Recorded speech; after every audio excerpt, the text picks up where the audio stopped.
Meeting of the Transportation Committee to order. Roll call, please. Senator Anderson, Here. Senator Brennan, Here. Senator Cooper, Here. Senator Cole, Present. Chairman Pappas. Here. You have a quorum. Okay, thank you. Okay, so the first bill that we're going to take a peek at is Senate File 30, Wyoming Investment in Veterans Mental Health. So we'll turn it over to you, General Porter. Hey, thank you, sir. Mr. Chairman, members of the committee, for the record, my name is Major General Greg Porter, and I'm the Adjutant General for the state of Wyoming. You have before you Senate File 30, which was the investment in veterans' mental health. And the problem we were trying to solve back there was to try to get some additional mental health providers across the state to specifically get after veterans' mental health. As we've, General, yes, sir. a moment. If you recall, we got a briefing last week. You might want to grab this sheet. Thank you. Thank you, Go Mr. ahead, Chairman. sir. Thank you. Sorry to interrupt. No, thank you, sir. So the purpose was, again, to try to infuse some more mental health providers out there across the state. Oftentimes we find, particularly in our low population areas, that we don't have all the services that veterans would require. And we're really trying to drive down the suicide rate in the veteran population. So this is an attempt, this is our first attempt to try to get after a program that will help us push more of those mental health providers out there through our own University of Wyoming as they get educated through that particular institution. So if there's not any questions about sort of the purpose, I'd like to turn it over to Colonel Hinkle and walk through the bill and provide any other commentary, if that pleases the chair. Perfect. All right, thank you, sir. Colonel Hinkle. Good morning, Chairman Pappas, members of the committee. My name is Lieutenant Colonel Karen Hinkle. I'm the Senior Legal Counsel for the Wyoming National Guard. And let's get started walking through the bill. So this bill creates Wyoming Statute 21-16-2001. If you go to page 2, we'll get into the meat of it. Subparagraph A states that this program would be administered by the University of Wyoming. Subparagraph B says, basically, to qualify for a loan, the applicant must meet the requirements as outlined in the following Romanettes. Romanet 1 requires the applicant to be a United States citizen or a permanent resident alien. Romanet 2 requires them to be a veteran. Romanet 3 requires them to enroll in a program that's either a master's degree in social work or counseling or a doctorate degree in psychology at the University of Wyoming. In paragraph C, it's clear that the funds must be appropriated for the program, and that's going to be discussed at the end. The funds are going to be granted for the cost of attendance, and that can be set by the University of Wyoming, and that includes some cost of tuition, mandatory fees, room and board, books and supplies, travel and personal expenses, and again, to attend the University of Wyoming. In subparagraph D, essentially any other source of funding that student may have from federal grants or other forms is going to be set against whatever that amount of the loan is that the University of Wyoming would provide. So the University of Wyoming loan would be the lowest amount necessary to cover those outstanding fees. In subparagraph E, it stipulates how the loan may be repaid, and the intent is that the student would then provide mental health services in Wyoming and have a practice that consists of about at least 25% of their time dedicated to mental health services for veterans. Going to page 4, in subparagraph F, this is going to stipulate the terms by which a loan would need to be, well, I guess the payment program would fail. So if the student fails in Romanet 1 to complete the program, then their repayment terms will begin 45 days after that program termination. In Romanet 2, if they fail to get employment, then it's going, and specifically with veterans as part of that care, then their repayment will begin within 285 days after they've completed the program. In subparagraph G, it allows to defer repayment of the loan if they go into active duty service or service with the Army or Air National Guard. And then in subparagraph F, it allows the University of Wyoming to set all the different things stipulated in the Romanettes, such as interest rates and loan terms, how the loan application process is worked, including review and award of the loans. In Romanet 3, situations in which a student might otherwise be relieved from having to repay the loan. And then finally, in Romanet 4, the criteria to determine whatever the cost of attendance might be that would be covered by that loan. On page 6, subparagraph J, the funding of the loan program has to be established through appropriation of the legislature. And in subparagraph K, it's just stipulating that the repayment of the loan will go to the school foundation program account. Subparagraph M requires the University of Wyoming to conduct an annual review and provide a report. And then subparagraph N states that this program would sunset on June 30th, 2035. Paragraph 0 or O clarifies what is meant by veteran, and as it's currently defined, it's the definition as set by Wyoming Statute 8-1-102A 21, the Army National Guard or Air National Guard, and who is discharged or released under conditions other than dishonorable. So that does limit folks who maybe had some circumstances that required a not favorable separation. Pending any questions on any of that section? Senator Anderson. Mr. Chairman, I'm assuming that this loans would be available to students at junior colleges also. In page 3, line 6, it says expenses to attend the University of Wyoming as determined annually by the University of Wyoming, but we have a University of Wyoming program at Casper that I'm assuming they would qualify for. Chairman Pappas, through to Senator Anderson, the program requires them to be pursuing a master's degree or a doctorate degree. So to the extent that that program might be offered in other locations outside of Laramie and the main body of the facility, then I believe it would be covered. But it does need to be pursuant to enrollment in the University of Wyoming proper. Senator Kolb. Yeah, thank you, Mr. Chairman. Just a question about this, conditions other than dishonorable. How about less than honorable? I mean, could you explain to me the definition of less than honorable is, and is that really a criteria that we would want to offer this program to? I'd like to know more about that. Thank you, Mr. Chairman. Chairman Pappas, through to Senator Kolb. So there are different types of characterizations. When you hear the phrase dishonorable characterization, that specifically refers to a punishment administered by a court-martial, a general court-martial specifically. And so that's, it's a pretty unique thing that's adjudicated typically against felony level type crimes. There are a number of other characterizations that would still qualify pursuant to this language. That would include honorable, obviously, what we call a general or under honorable circumstances characterization. So those are more administrative characterizations that depend on the type of issue that a service member might have been separated for. Most people who just enlist and then complete their term of service will separate with an honorable condition.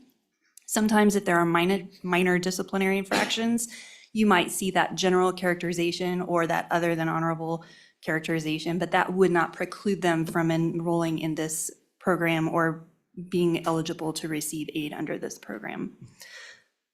Does that answer your question, sir? Senator Kolb. Thank you, Mr. Chairman. Not really.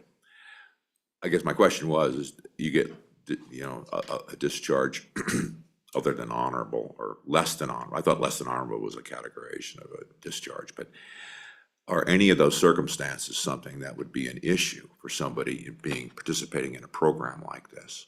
That's really my question, your opinion. Thank you, Mr. Chairman. Chairman Pappas, through to Senator Kolb.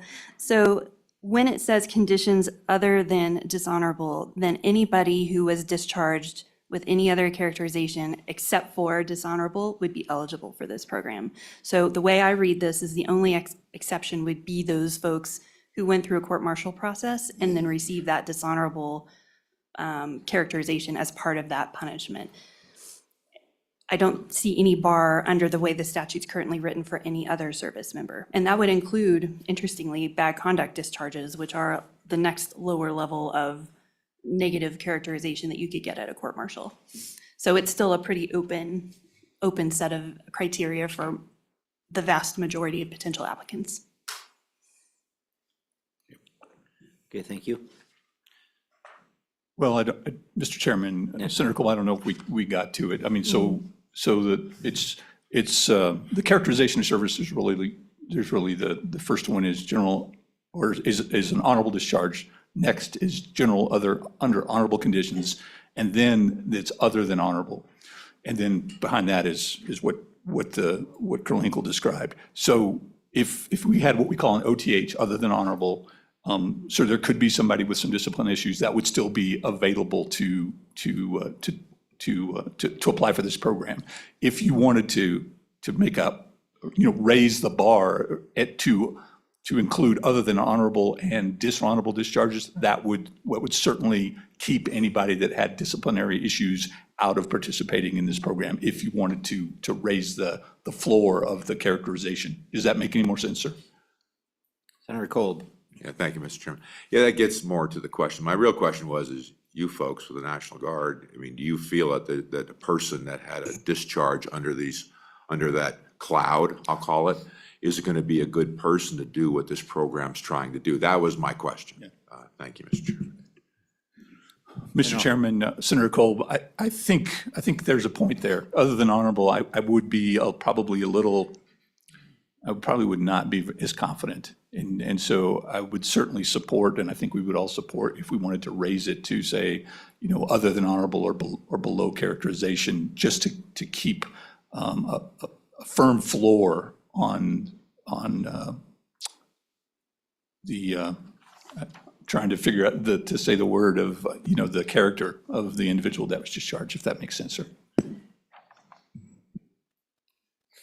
Senator Kolb, or? Thank you, Mr. Chairman. Thank you. Okay, continue, Colonel Hinkle.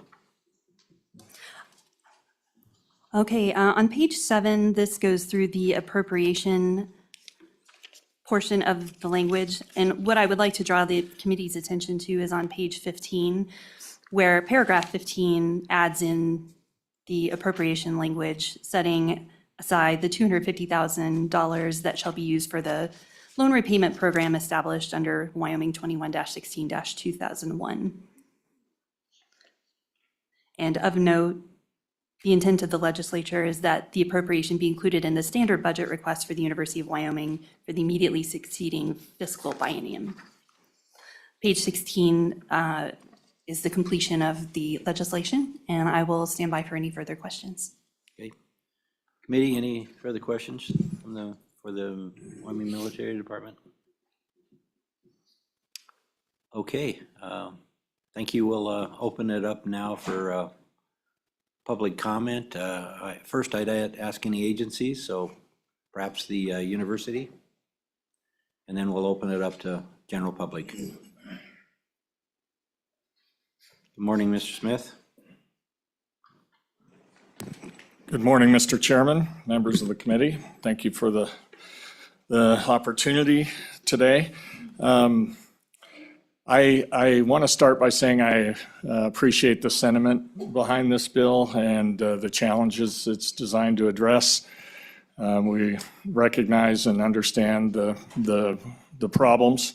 Really statewide for all of our populations, there's a shortage of mental health professionals, so incentivizing some more of those folks makes sense, and having them targeted to our veteran population also understandable and laudable. As you all have heard testimony in the interim, we have a great veteran service center at UW run by Marty Martinez that does great work and helps address these underlying questions. I guess I just want to draw the committee's attention to the differences with how this program is set up in practical matters. With the existing programs we have, we're well acquainted with administering incentive loan programs for health professionals, doctors, nurses, a whole host of programs that the legislature has set up and funded and directed us to administer. But there are several differences between that approach and the way this one is now set up in the bill. First, This bill, this program would cover full cost of attendance. Those other programs are tuition incentives, and cost of attendance encapsulates a whole bunch of things other than tuition, of course, room, board, all those factors. So this program would be a lot more expansive and generous as far as benefits goes than those others. Another important distinction is this program is not limited to residents of Wyoming. So it's open to non-residents, any U.S. citizen who's a veteran has defined. And so it's more generous in that regard as far as qualifications. And finally, those existing other programs are funded through the normal appropriations process through the general fund. And so that latter point I really want to focus on, and if the committee's so inclined, I'd ask you to consider removing sections 2 and 3 in the bill as set up, and having this be funded through the general fund, because the practical effect of the way this is set up now is it's a cut to the university block grant of $250,000. So that language is a combination of a couple things that leads me to say that. The page 15, lines 11 through 17 is the new budget footnote that's added, but there are no additional dollars provided. So that language in that paragraph sets forth the amount of the appropriation of $250,000. And then that next line is important. This appropriation shall not be transferred or expended for any other purpose. So, and then this amount again is anticipated to be taken out of that block grant ongoing. So you combine that line that we can't use that money for any other purpose with the language on page 6, line 6, where any repayment of loans and interest is credited to the school foundation program account.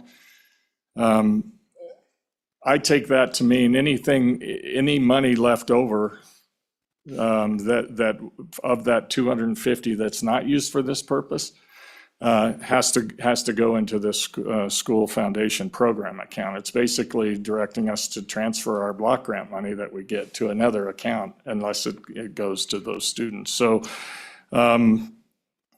really, that's the crux of what I wanted to point out. I have grave concern about the process and the precedent that this kind of approach would set for various committees of the legislature to not increase the dollars for new programs, but direct that what we're given through the normal appropriations process be directed to these accounts or new programs, and it kind of takes that responsibility away from our Board of Trustees and administration to create those priorities internally. Kind of undermines the whole block grant concept. So happy to stand for any questions, Mr. Chairman, and appreciate again the opportunity. Okay, thank you, Mr. Smith. Questions, committee? I guess none. Thank you. Thank you.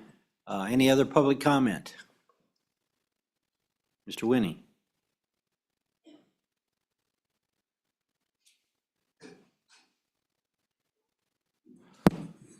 Mr. Chairman, Bill Winnie, Sublette County, 30 years active duty in the Navy and the submarine force.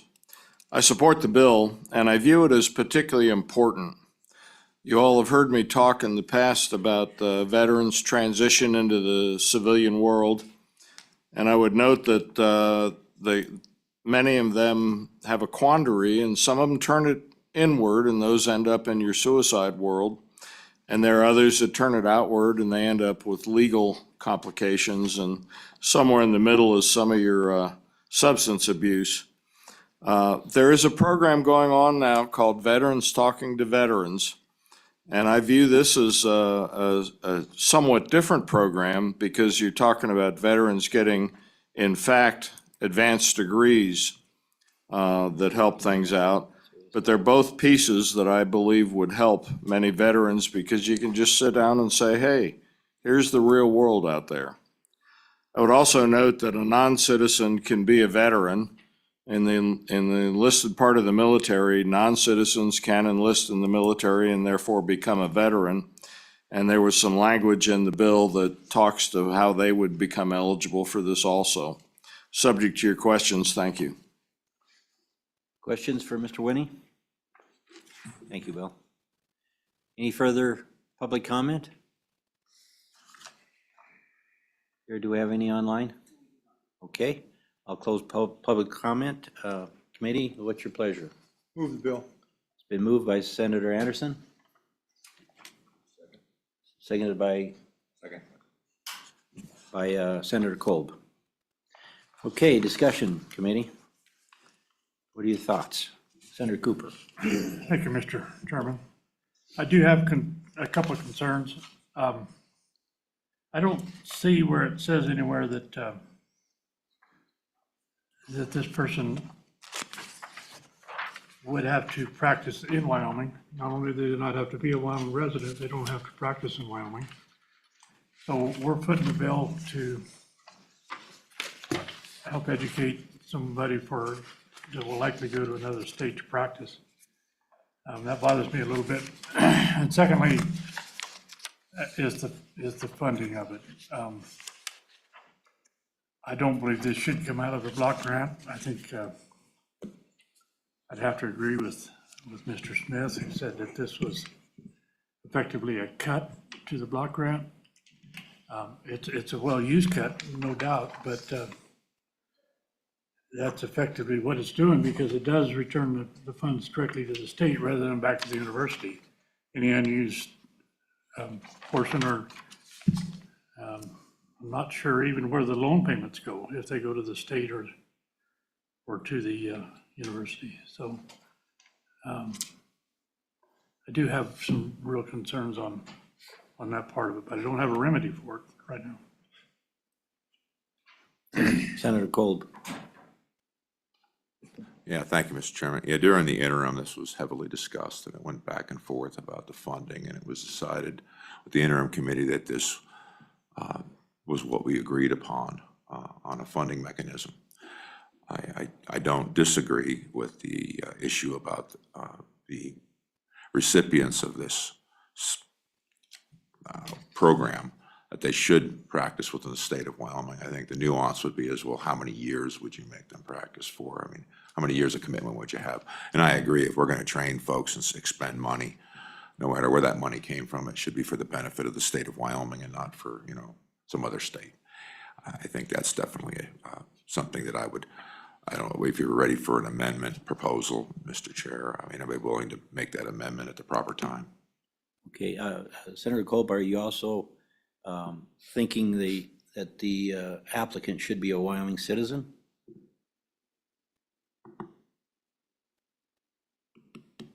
Or open to every, Senator, or Mr. Smith had mentioned that it's open to anybody in the country who wants to do that. Well, Mr. Chairman, in all, I guess, to further that conversation, I think that this is about veterans helping veterans, it's about a program, right? So if we get folks in from another state that are willing to do that and practice in the state of Wyoming, I think that's still a good thing. But they'd have to practice in Wyoming. Okay. Yes, Senator Brennan. Thank you, Mr. Chairman. If I could bring the committee's attention to page 3, line 19E.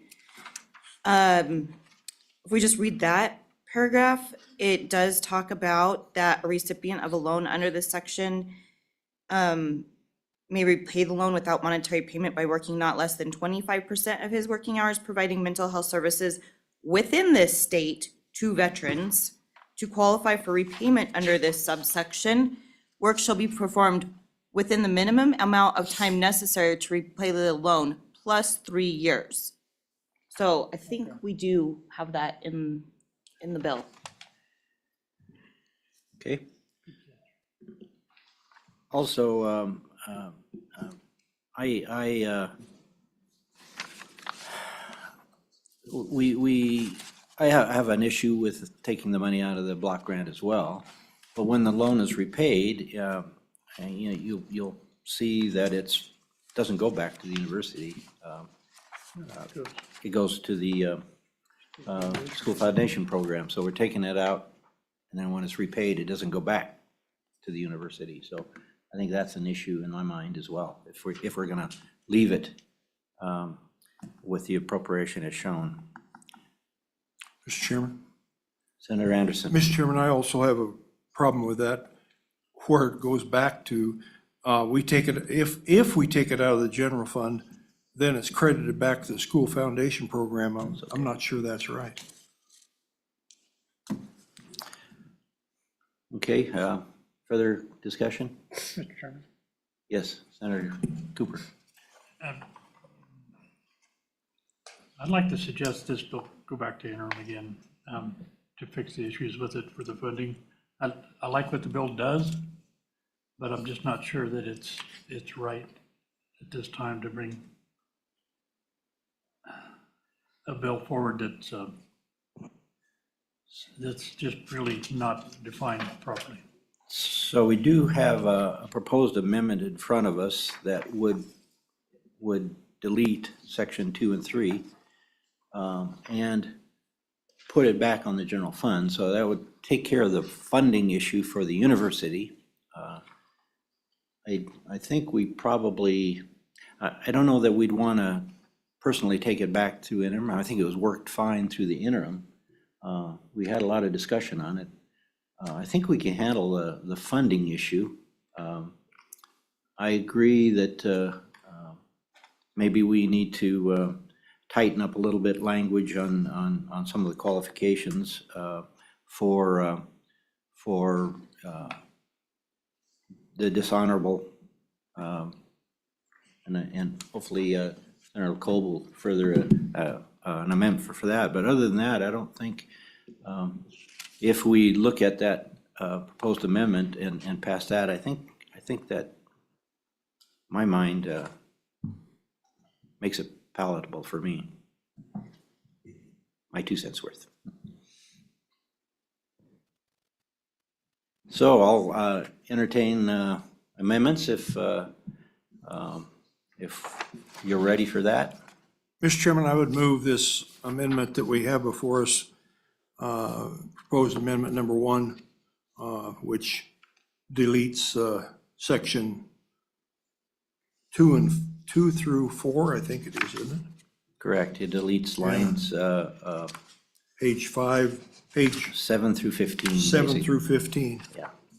And and renumbers. renumbers. Correct. So basically, it just takes the all the appropriations out of it, and we'll leave it into the general fund, and then the body can decide if that's appropriate. So I got a motion. Do I have a second? Second. Okay. Been moved by Senator Anderson, seconded by Senator Cooper. Discussion on the amendment. Senator Cole? Yeah, thank you, Mr. Chairman. Yeah, I'm absolutely not in favor of that. I think we made a decision during the interim and it was well thought out. I don't see why we should, I'm not supportive of the amendment, just to be clear to the committee. And the reasons why I just mentioned that I don't think I think we could clean it up. I think there is issues about the money not going back in the university. I agree with that. You can't, just move money around and it starts at one place and goes to another. That's not fair. But I don't believe this amendment goes too far for me, Mr. Chairman. So thank you. Thank you, Senator Gold. Any other discussion on the amendment? Mr. Chairman, I agree with the university that this is taken out of their block grant and without the trustees' decision of where it's going to be taken. So I have no problem with us taking it out of the general fund. It's not that much money out of the general fund. I do have a problem still with it going back to the school foundation program. I don't know if we could put it back in the general fund. That's where we're taking it out of, but it's not a deal breaker, that's for sure. Certainly could amend that section again as well, Senator Anderson. Okay, any other discussion on the amendment? All those in favor of amendment number 1 to Senate File 30, say aye. Aye. Aye. Are those opposed? No. So it's 3-2, the amendment is passed. Back on the bill, any other amendments? Senator Kolb? Yeah, thank you, Mr. Chairman. I have two, but I'll propose the first one first. It's page 6, line 23. After dishonorable, add or other than honorable discharge.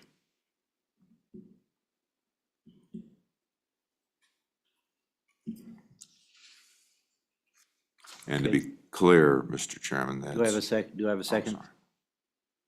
Mr. Chairman, I don't understand the motion. Oh, Motion is to amend page 6, line 23, after dishonorable, then or other than honorable discharge.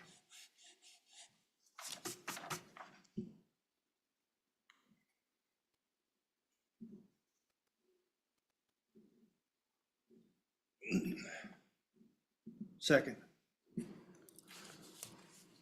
okay, it's been moved and seconded.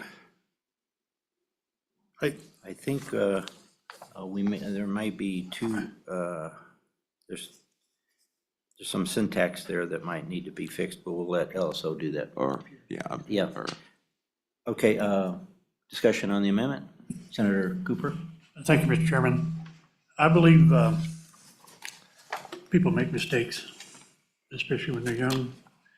And hopefully, if a person is to the point that he's seeking a master's or a doctorate degree, maybe he's learned from those mistakes and probably deserves a second chance. I think dishonorable is the right word. I think something other than honorable, there may have been a disciplinary thing that he made a serious mistake and he understands that and he hopefully learned from it. So I believe everybody deserves a second chance. So I would be against the amendment. Senator Kolb? Mr. Chairman, just to be clear what this actually means, I pulled this definition up. And to be clear, the member's conduct violates the Uniform Code of Military Justice, UCMJ. So this is a really serious issue. And I really wonder, do we want to allow this opportunity for somebody that had this issue happen? And I agree with people getting second chances, but sometimes you judge people by what you've done, and this seems to be a pretty serious offense. And the people that have served, I think they understand it better than I. So that's why I'm in favor of the amendment. Mr. Chairman, Senator Anderson? I'm in favor of the amendment. I think it says the same thing as what's in there, but however the wording wants to go to satisfy us, that's fine. But I agree with Senator Kolb that if you have a dishonorable discharge, you don't get any veteran benefits. You don't get the loans, you don't get anything else. So I don't know why we would give any benefits here for a dishonorable discharge. Senator Cooper? Thank you, Mr. Chairman. I don't believe, I believe this is taking it a step further, other than just dishonorable. And I agree with what Senator Anderson is saying, that if it is a dishonorable discharge, then they shouldn't be. But we're raising the bar on that to less than honorable. And I think there's a big difference between the two categories. So could I go back to the military department? So this would bar anyone with a general, correct? Discharge.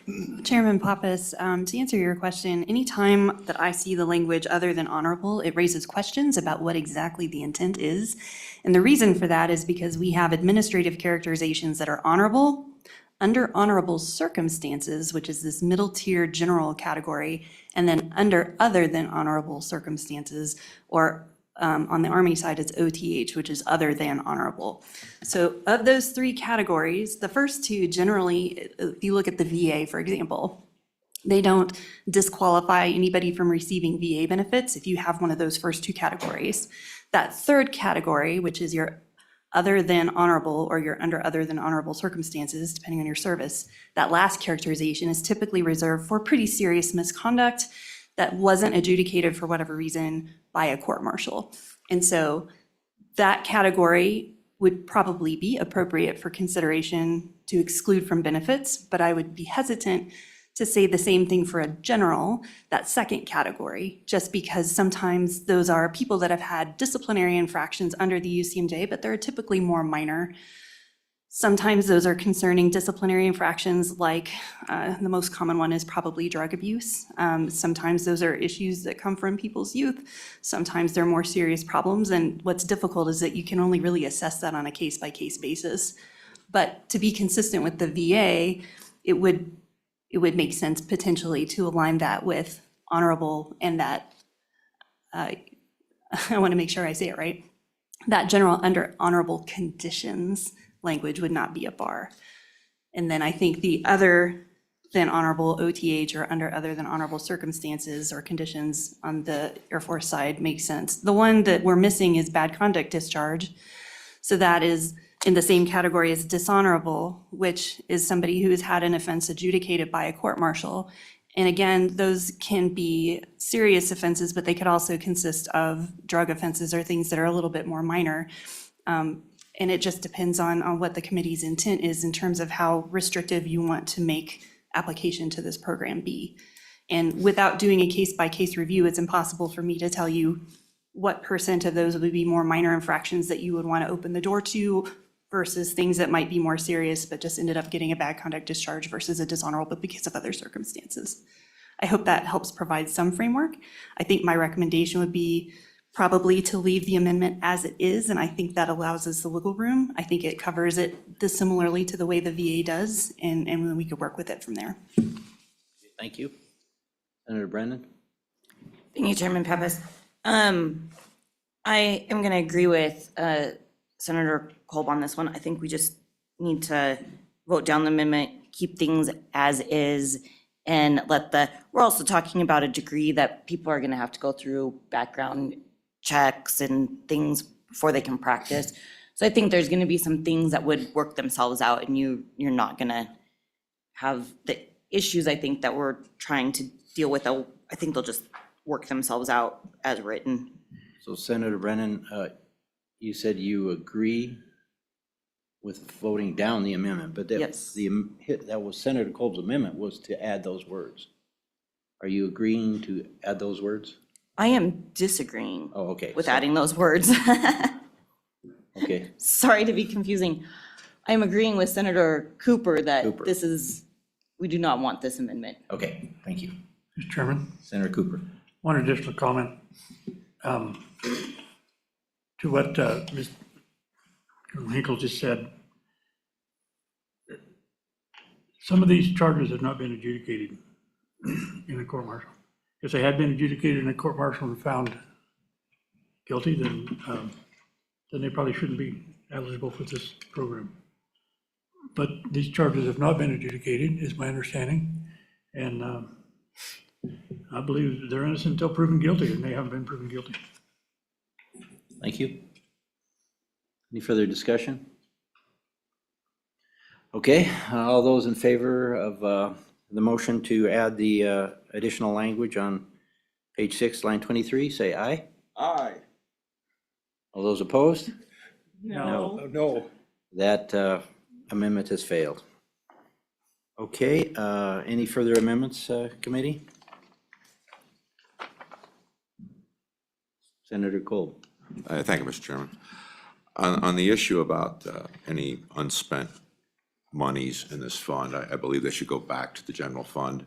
And I don't know quite where to put that. A conforming amendment that would accomplish that would be my amendment, that the money would go back to the general fund from whence it came. Senator Kolb, if we go to page 6, lines 5 and 6, that's the repayment of the loan credited to the school foundation program. Why don't we allow LSO to put the correct language in there that Mr. Chairman, that's exactly where I meant it to go. that would allow it to go back to the general fund? Okay?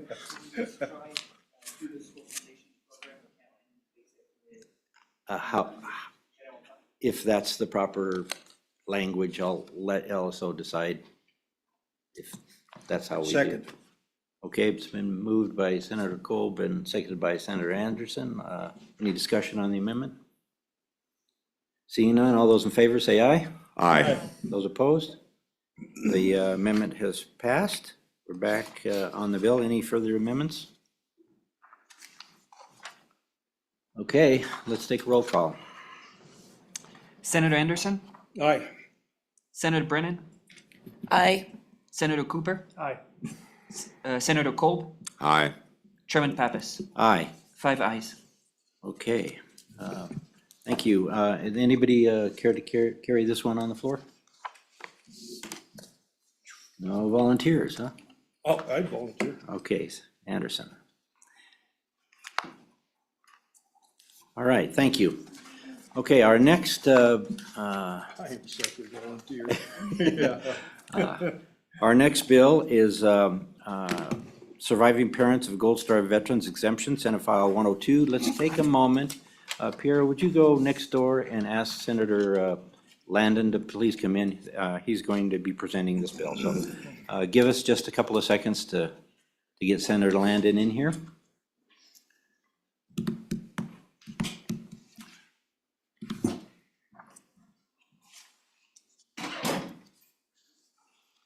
Just the same amendment?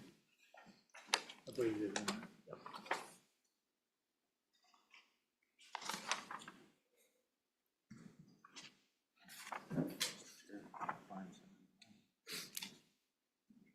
He's next door. He's next door.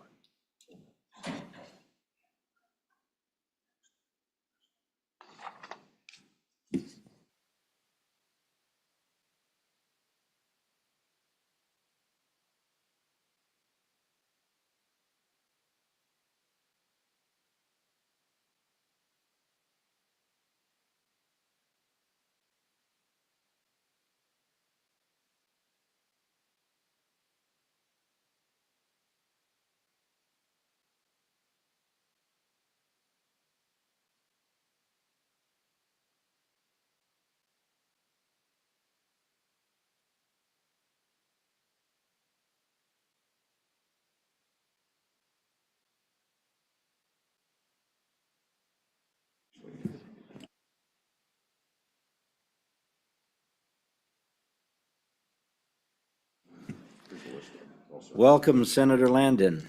Thank you for joining us. Mr. Chairman, thank you. Senate File 102 is up. Thank you for your patience, and I'm delighted to bring you a little bill that came to me during this previous interim. As all of you, I think, have discovered along the way as we've served in this wonderful Wyoming Senate, it's the bills that come from our constituents that always make the most difference for me. And that's the case with this bill, Mr. Chairman. I had a visit a few months ago with one of our Gold Star families. They've become very good friends. Years ago, I led a little effort here in the Wyoming Senate to put some money aside to begin to put a corpus in place for each of our Gold Star soldiers. Senator Landon, Yeah. just for the benefit of people out there listening, a lot of people don't know what a Gold Star family is. Could you explain that? Yeah, thank you, Chairman. I appreciate it. And I came in and just jumped right in. So anyway, I appreciate the chance to bring to you Senate File 102. Gold Star families are those families who have lost a soldier in combat. Fortunately, we don't have a lot of families in Wyoming in this circumstance. I think there are 39 Gold Star families out across our state. But in this particular case, I've become very close friends with 3 different families who have lost their sons in this case. In my visits up in my neck of the woods with a family that I care a lot about, there was a comment made that the only thing they have is the memory of their son. There isn't a whole lot that Wyoming has been able to do or has in place to do for the families. If that soldier does not have a surviving spouse, for example, he cannot leave the opportunity for a property tax exemption, for example, to anyone if there isn't a surviving spouse. Well, I went away from that conversation thinking that we ought to allow for providing that to his parents if he does not have a spouse. So visited with the good senator from Natrona County who's sitting there beside you, and he thought it was a good idea as well. So that's what this bill is. That's what Senate File 102 is.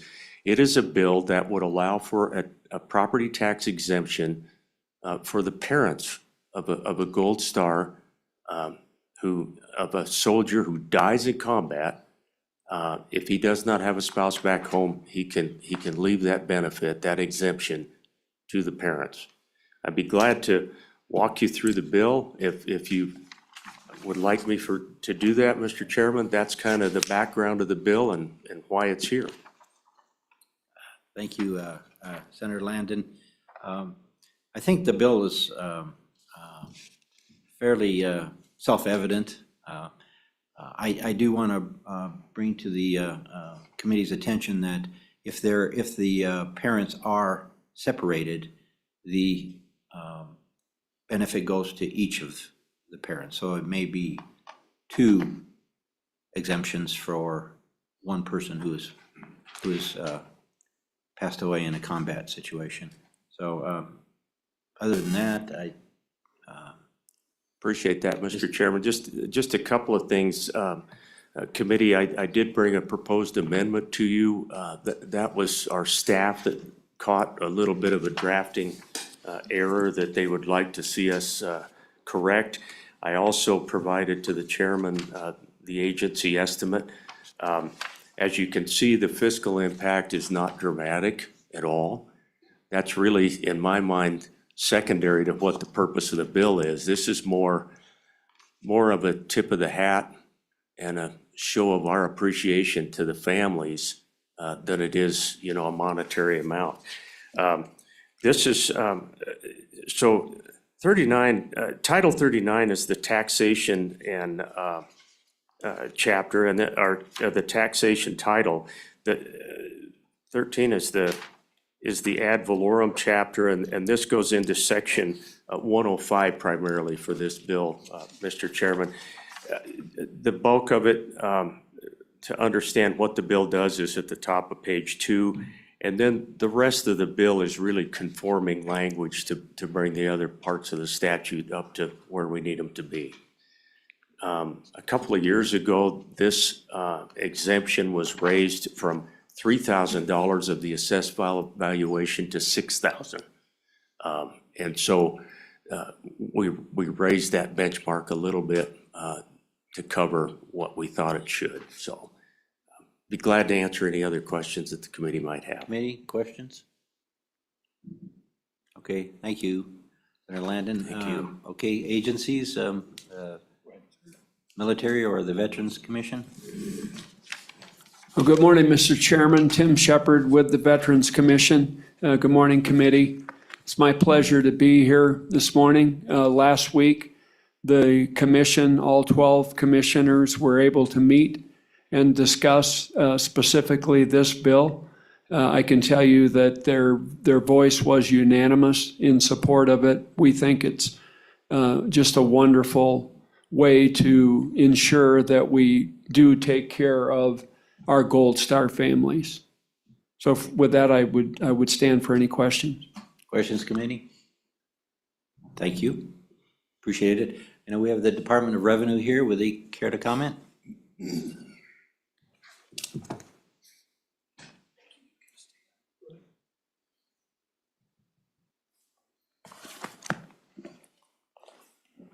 Thank you, Mr. Chairman. Ken Gill, Administrator of Property Tax Division, Department of Revenue.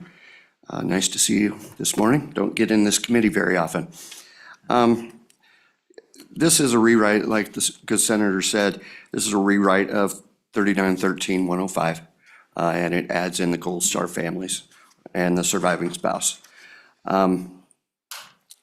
Just one question that we had was if the surviving spouse leaves the state, does the benefit go to the parents that are still living in the state? And I'm not sure that it speaks to that.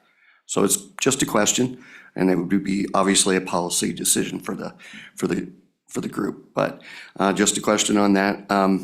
Currently, we have a veterans exemption database that the Department of Revenue props up for all county assessors to enter those veterans into. And mainly it was mainly set up to make sure that the exemption wasn't being received in multiple counties across the state. So if the veteran is here in Cheyenne, but also owns property in Park County, let's say, he can only claim it where he resides in Cheyenne. So that's why we set up the database at that time. The tracking of the spouse, no problem. We do that currently because if the veteran's getting the exemption and passes, then the surviving spouse does get that exemption unless they remarry. So the spouse is easy. The parents, that might be a little tougher for us to track, but I think with the small number, thankfully the small number that we have in the state, it's 39 Gold Star families that we found for the fiscal note. I think we can find a way to track them because remember, the exemption follows the veteran. It doesn't follow the property. So it follows the veteran wherever he may go within the state. With that. Mr. Gill, the exemption, remind me, it's on a primary residence, correct? Mr. Chairman, that is correct. It is on their primary residence. So if the spouse left the state and was no longer living here, that would not be a primary residence, is that correct? It would not, Mr. Chairman, it would not be the primary residence anymore for the spouse, but the parents, if they still lived in the state, would they receive the benefit? Because the spouse is no longer. In my mind, I think they probably would. I just don't know if it's clear in the bill. But we'll obviously be promulgating rules on that. Senator Kolb. Yeah, thank you, Mr. Chairman.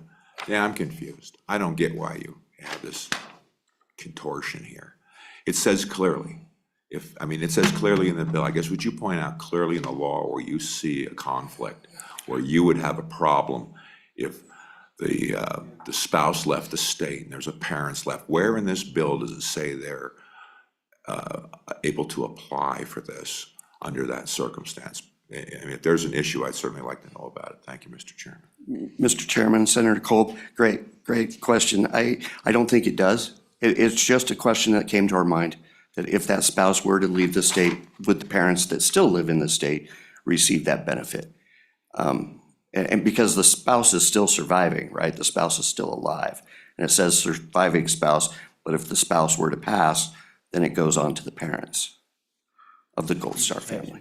The way I read it is if there's no surviving spouse. So if the spouse survives, whether they're in the state or out of the state, they wouldn't qualify for this exemption. Very good, Mr. Chairman, if that's the way. That's the way I That's the way to read read it. it. That's good. That solves our question. Okay. Still have a question? Nope. No. I'm just gonna. Okay, thank you. Any Absolutely. further questions further?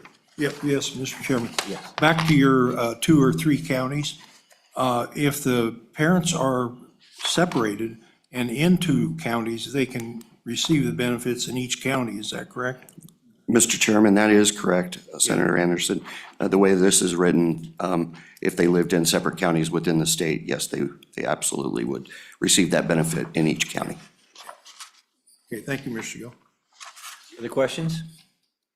Thank you, Ken. Are there any other agencies out there that'd like to speak? None? How about just general public comment?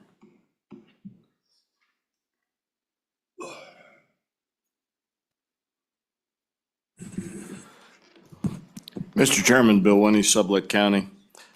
Just short and sweet, I support the bill.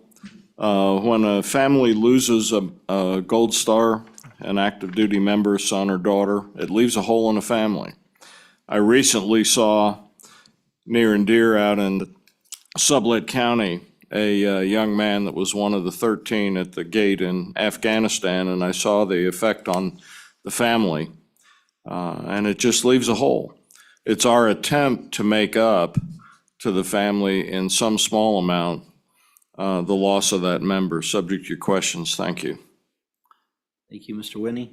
Questions? Committee? Thank you. Any other public comment? Do we have anyone online, Pierre? Okay, Chairman, I'll close public comment. I do have one question for the bringer of the bill. Oh, sure. Senator Landon, would you please come back up? Thank you, Mr. Chairman. Senator Landon, I saw a lot of head nodding and head shaking back there as we were discussing the surviving spouse leaving the state. Could you give us your clarification on where you think this bill ends up with that? You bet, Senator. Thank you, Mr. Chairman. The intent of this bill was, and I think Senator Cole picked up on this, this bill is for a soldier that does not have a spouse, dies in combat. And so this property tax exemption is a little bit that we can do for the parents. They don't have a spouse to leave this with. And so I hope that clarifies. This whole bill is on behalf of parents because there was no spouse for the soldier who dies in combat. He couldn't leave anything to a spouse. And we don't have a way to honor the family in some respect in the absence of that spouse. And I felt like it was appropriate for us to provide that exemption for the parents if there wasn't a spouse in existence. So hope that clarifies. Follow up. I believe the question that I had anyway, is back to what the Department of Revenue said. If there was a surviving spouse, and she left the state, then does this exemption go to the parents? So, Mr. Chairman, I did not, I honestly did not ponder that circumstance. That wasn't the purpose of the little bill that I had drafted. We could certainly get into that. That would take, I think, obviously some further language. We'd have to modify this bill to encompass a circumstance where there actually might have been a spouse and the spouse has left the state. This was more for the circumstance that there never was a spouse. This is a young soldier who did not have a spouse when he went off to war. Mr. Chairman, I think that sometimes it's good to pass a bill that just is the right thing to do, and I feel pretty strongly that this is the right thing to do. I've gotten to know, I meant to shout out in the presentation of the bill, not just the Hicks family, but Megan Schaefer's family up in my neck of the woods. Also, I've gotten to be very good friends with John Phelps up in the Du Bois country. Each of those families, as Mr. Whitney pointed out, has a huge hole in their hearts. This is just another little tip of the hat that the state of Wyoming can give those families. So at any rate, Senator, I hope that clarifies a little bit. And,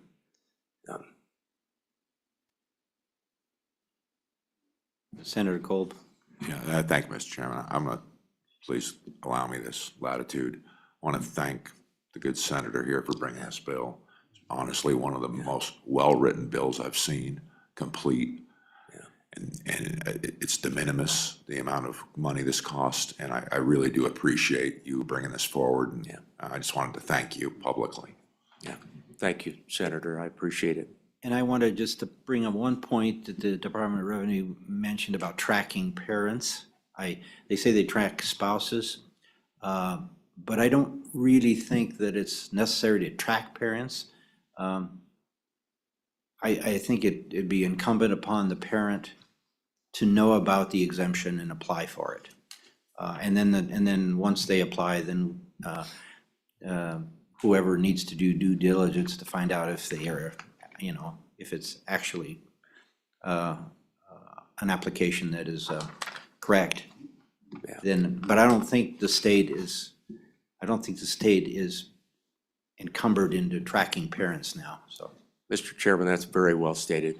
That's very well stated. I think, I know that, that our veterans groups and our military will do a good job of helping folks to understand that this exists. And anyway, really appreciate your consideration, committee. Thanks. Okay, so I had closed public comment, and so we're working the bill. Can I have a motion? Moved by Senator Brennan and seconded by Senator Cooper. Any amendments, committee, or any discussion? Mr. Chairman, I would move the proposed amendment number 1 that replaces lines, or page 3, lines 16 through 21. It's a pretty minor change, but probably just cleaning it up like that's a good idea. Okay. Okay, it was moved by Anderson, seconded by Senator Cooper. Any discussion on the amendment? Okay, seeing none, all those in favor say aye. Aye. Opposed? The amendment has passed. It's your pleasure on the bill. Any further discussion? No? Questions been called for, Pierre? Roll call? Senator Anderson, Aye. Senator Brennan, Aye. Senator Cooper, Aye. Senator Kolb, Aye. Chairman Pappas. Aye. 5 ayes. Thank you. Senator Kolb, can I have you present this on the floor? Oh, excuse me, it's not a committee bill. Senator Landon, you can be Mr. his Chairman, backup. thank you. I appreciate Senator Kolb can maybe I be was a enthusiastic, wingman. Mr. Chairman. Well, I was- That'll I be was great. ready. We'll go to battle. We'll go together. It was because I assigned some bills to him to present on the floor, but then he left us. Yeah, I The know. last- You know, for a while, I thought maybe he got appointed back there somewhere. I was, because, you know, but I was I'm looking glad to for have him- redemption, actually. Glad to have him back. Mr. Chairman, thank you for this morning. Appreciate it. Thank you. Thank you, committee. Okay, committee, we're on our final bill for the day. Senate File 24, special license plates for multi-purpose vehicles. And Senator Barlow is here to present this fine little bill. Good morning, Mr. Chairman, members of the committee. Appreciate the opportunity to present this bill to you. This too is a bill that came to me from a constituent. Last year I had a constituent talk to me when I was going out of church. This one was I was coming into church saying, hey, and the question was, why can't I get a veteran's plate for my side-by-side? That was the question. And I said, I don't know why. He said, well, I'll tell you why, because the legislature won't let me. He says, go fix it. And I said to my friend and co-church member, I said, I'll see what we can do. So you see where this is numbered. This was in the middle of the summer. It was riding season. And it was also the time when he had to renewing license plates. And I won't go into what he thought about the current license plates, the color and that, but he just said, I really would like a veteran plate. He's a Vietnam veteran, as well as several of our members of this committee. So anyway, so I said, I'll see what I can do. And then as I went into the bill and I visited with our staff and kept thinking of looking at it, actually, we have a total prohibition against all special license plates for multi-purpose vehicles. So first of all, multi-purpose vehicle, I want to make sure that's not a term that we use, in day-to-day language vernacular. So by its technical definition is 4 wheels on the ground, at least 4 wheels on the ground, 300 to 3,000 pounds, a seat or saddle height of 24 inches, and a VIN number. Manufacturer code on it, stamped code on the frame, et cetera, And then, obviously, to actually operate on streets, they have to have certain safety equipment as well. So that's so I think what we would call them is ATVs or side-by-sides, UTVs, et cetera. Folks in the Southwest, I think they ride these a lot in the desert. At least I've heard that. I've never been in that country and rode them. In our country, we use them in agriculture, et cetera. We use them on county roads. We use them off the road, et cetera. License them or not license them. But, that's up to the individual, depending on where they're using them. But the point was, I can't get these specialty plates. I'd like to put have a veteran's plate for my side-by-side. That's what this gentleman wanted. So as you go through the bill actually allows the multi-purpose vehicle plate, removes the prohibition, if you will, the exceptions for prisoners of war, Pearl Harbor, U.S. Army and Air Guard, Wyoming Army and Air Guard, Purple Heart, honorably discharged veterans, and that includes the women's veterans decal plate, which can also go onto a plate. Firefighters, University of Wyoming's emergency medical technicians, Gold Star families, you just spoke about that one. Our tribal, we have, both tribes have specialty plates in statute. Wildlife Conservation Fund, and then organ, eye, tissue, and donors. So it started off being a veteran request.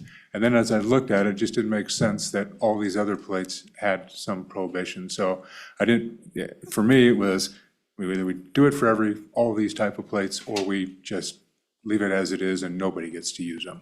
And I guess with that, Mr. Chairman, I'd be glad to stand for any questions, but I would note that and maybe in some of your communities, in my community, these particularly side-by-sides, if you will, people are using them for their day-to-day commuting. They're commuting to work with them, they're, street legal, they're using them to, I guess, grocery getters. I don't know. I don't want to ride them 50 miles on the interstate or anything like that, but they're certainly using them around town, both side-by-sides and four-wheelers or ATVs. So that is the bill. That's the purpose of the bill. And I'd sure be glad to stand for any questions. Thank you, Mr. Chairman. Thank you, Senator Barlow. Questions? Senator Kolb. Yeah, thank you, Mr. Chairman. Senator Barlow, just a couple of questions about the fiscal note, what impact there may be, and then if you know of the Treasurer's Office's Association having an opinion about having an extra set of plates and what that might mean. Thank you, Mr. Chairman. Yep, thank you very much.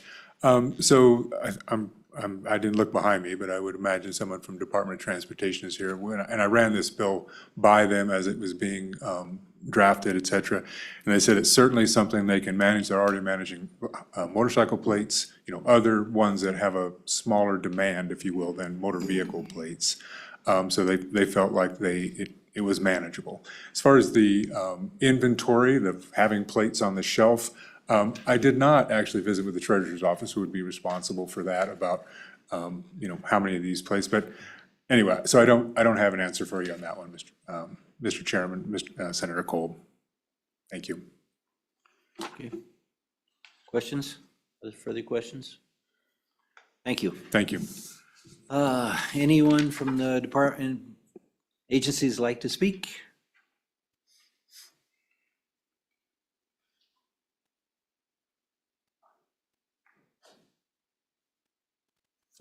Good morning. Good morning, Debbie Lopez with the Wyoming Department of Transportation. I'm the manager of the motor vehicle department, and we're the ones that issue all the specialty plates and send them to the counties to issue. We believe they'll probably be low-selling plates, so our plan is to just use the motorcycle plate that we have in stock and send those to the county for the customer to put on their MPVs. So there's really no fiscal note. The only question I had on the bill was, it says effective July 1 of 2025. WYDOT is in the process of an interim registration system because our system's really old, and it's supposed to be done in July, but I'm not certain that it will be. If it's not done in July, we'll probably have to have a program to get these the plates coded to land in the system, but with the new system, it wouldn't be a problem. So if we could change the date to January 1 of 26, so we're sure that interim computer system's done. That was my only comment. Okay, thank you. Questions, committee? Thank you, Ms. Lopez. Appreciate it. Okay, any other public comment?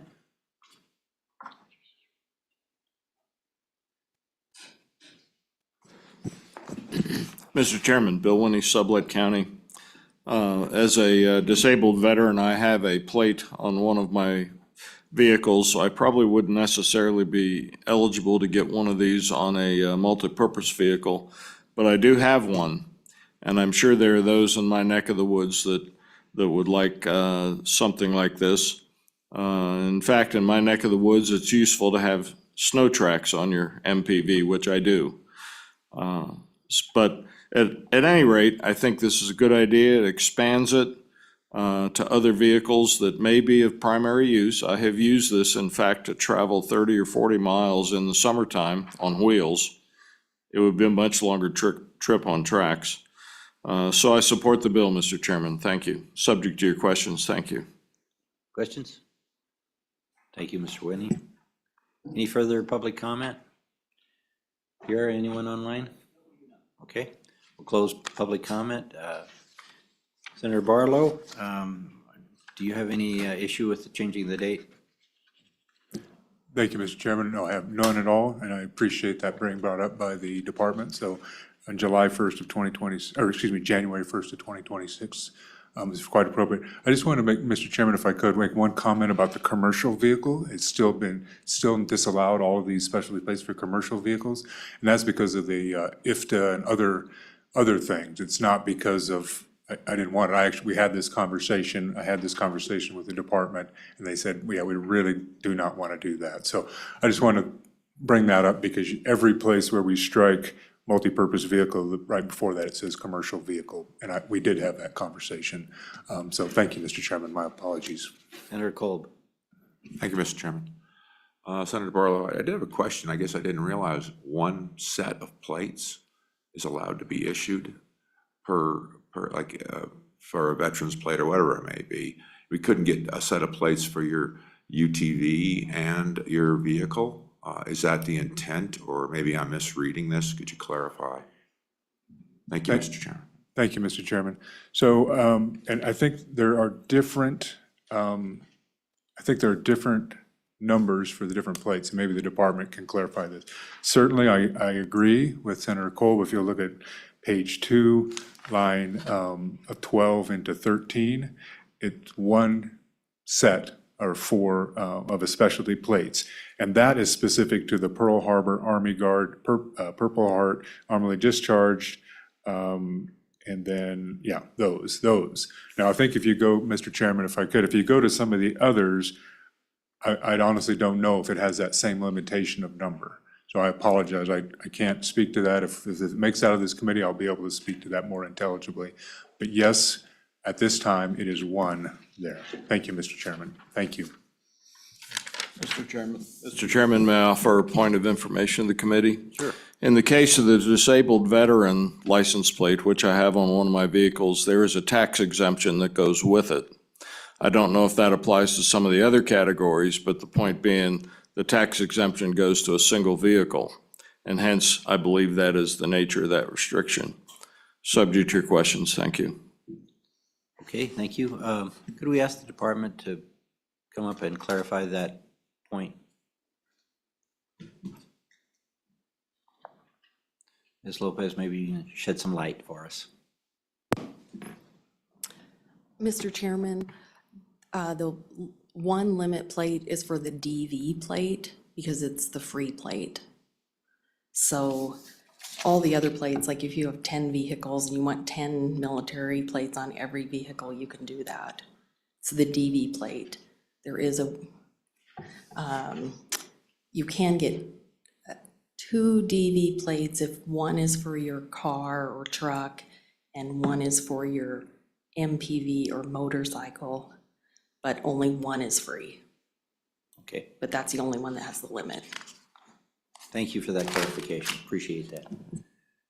Okay, committee, do we have a motion on the bill? Move the bill. Moved by Senator Kolb and seconded by Senator Brennan. Let's work the bill. I know there's at least one amendment that we need to make. Would someone like to bring that up?